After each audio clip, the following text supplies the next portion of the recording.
The branch was tapping against the window. Tap, tap, tap, tap. Lockwood groaned. He was staying in this creepy old house called Wuthering Heights, and he just wanted to sleep. He reached out his hand through the broken glass to snap the branch off, but his fingers didn't close around a branch. They closed around a small, ice-cold hand. And a voice, a sobbing child's voice, screamed from the darkness outside. Let me in! Let me in! He was paralyzed. He tried to pull his arm back, but the little cold hand wouldn't let go. It clung to him with a jealous, desperate grip.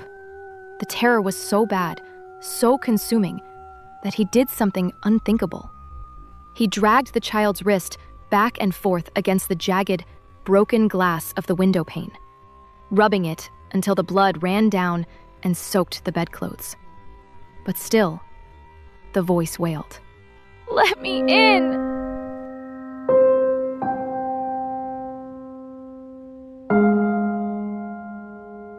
It is Wicked Wednesday again, and honestly, I might need to sleep with the lights on after this one. Because if you thought your ex was toxic, wait until you hear about Heathcliff.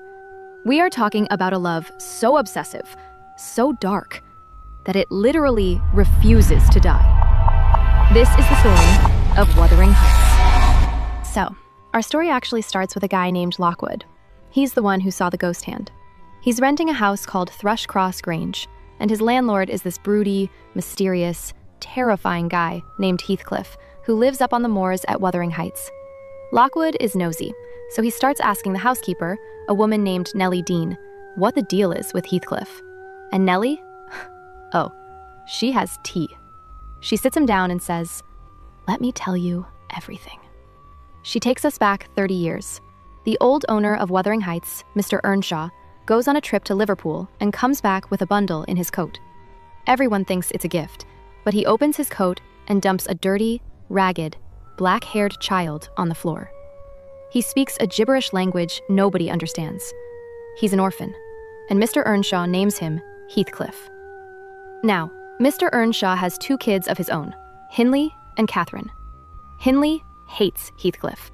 He bullies him, beats him, calls him an imp of Satan. But Catherine? Catherine and Heathcliff are instantly, inseparably obsessed with each other. They are wild. They run onto the moors, laughing at the rain, sleeping under the stars. It's them against the world. But then, Mr. Earnshaw dies, and Hindley becomes the master. And the first thing he does? He demotes Heathcliff. He stops his education, makes him work in the fields, and treats him like a servant. But Heathcliff doesn't care, as long as he has Catherine. Until one day, they sneak over to the neighbor's house, the Lintons, to spy on them. The Lintons are rich, civilized, soft. They have a bulldog that attacks Catherine, bites her ankle, and the Lintons take her in to heal. But they kick Heathcliff out because he looks like a villain. When Catherine comes back 5 weeks later, she is different. She's wearing a fancy dress, her hair is done, she's acting like a lady, and she laughs at Heathcliff because he's dirty. You can see the light go out in his eyes. Time passes, and Edgar Linton, the rich neighbor boy, proposes to Catherine. And this is the moment where everything goes wrong. Catherine is in the kitchen talking to Nelly Dean. She doesn't know Heathcliff is hiding in the shadows, listening. She tells Nelly she said yes to Edgar. Nelly asks, "Why?" Catherine says, "Because he is handsome and pleasant, and he will be rich." Nelly asks, "Do you love him?" And Catherine says, "My love for Linton is like the foliage in the woods. Time will change it. I'm well aware." But then she talks about Heathcliff. She says, "My love for Heathcliff resembles the eternal rocks beneath, a source of little visible delight, but necessary." But then she says the sentence that ruins everything. She says, "It would degrade me to marry Heathcliff now." Heathcliff hears that part. He stands up, silent as a ghost, and sneaks out. He leaves. He disappears into the night.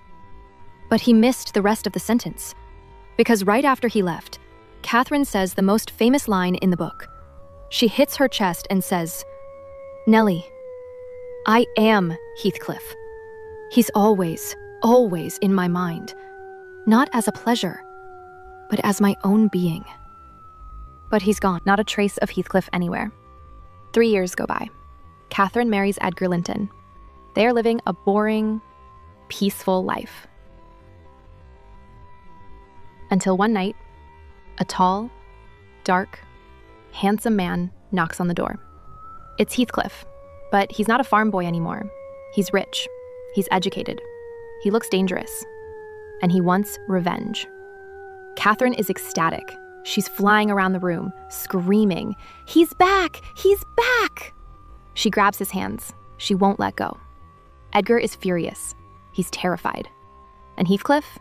He looks at Edgar and "I'm not here for you. I'm here for her." But wait, let's pause for a second. We need to talk about Nelly Dean. Why is she constantly facilitating this drama? She knows Heathcliff is dangerous. She knows Catherine is mentally unstable. But she passes notes, she unlocks doors, she keeps secrets. Is she just a bad employee? Or does she secretly live for the chaos? Because if I were her, I would have quit immediately. The minute a dog got hung, I would be out. And yes, Heathcliff hangs a dog. To get revenge on Edgar, Heathcliff seduces Edgar's little sister, Isabella. He doesn't love her. He hates her. He calls her a pitiful creature. But he runs away with her and marries her just to torture Edgar. He hangs her little dog from a tree by a handkerchief just to show her how cruel he can be. Isabella writes a letter to Nelly saying, "Is Mr. Heathcliff a man? If so, is he mad? And if not, is he a devil?" Meanwhile, Catherine is spiraling. She can't handle the fighting between her husband and her soulmate. She stops eating. She locks herself in her room. She starts hallucinating. She tears her pillow open with her teeth, pulling out the feathers, arranging them on the sheet, talking to them. She thinks she's back on the moors. She sees a face in the mirror and, because she doesn't recognize herself, she is dying. Heathcliff finds out and forces his way in to see her one last time. This scene, you guys, it is high art and high horror. He rushes in. She is pale, wasted away. He grabs her, crushing her, leaving bruises on her skin. He doesn't say, "I love you." No. And says, "You teach me now how cruel you've been. Cruel and false. Why did you despise me? Why did you betray your own heart?" He's shaking her, crying, foaming at the mouth like a mad dog. He says, "You loved me. Then what right had you to leave me? Because misery and degradation and death, and nothing that God or Satan could inflict would have parted us. You, of your own will, did it. I have not broken your heart. You have broken it. And in breaking it, you have broken mine." Catherine dies giving birth to a daughter, Kathy. And Heathcliff, when he finds out she's dead, he doesn't just cry. He howls. He bashes his head against a tree until it bleeds. "Catherine Earnshaw, may you not rest as long as I am living. You said I killed you. Haunt me then. The murdered do haunt their murderers. Be with me always. Take any form. Drive me mad. Only do not leave me in this abyss where I cannot find you. I cannot live without my life. I cannot live without my soul." And he means it. 18 years pass.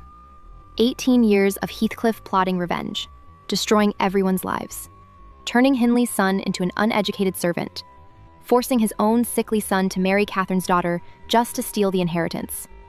He becomes a monster. A rich, lonely, hollow monster.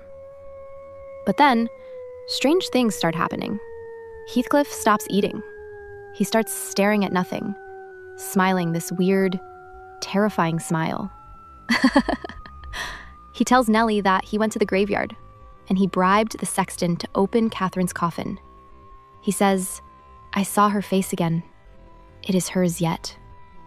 He tells Nelly he knocked out the side of her coffin, and the side of his own coffin that he bought, so that when he dies, their dust will mingle, so that not even death can tell them apart.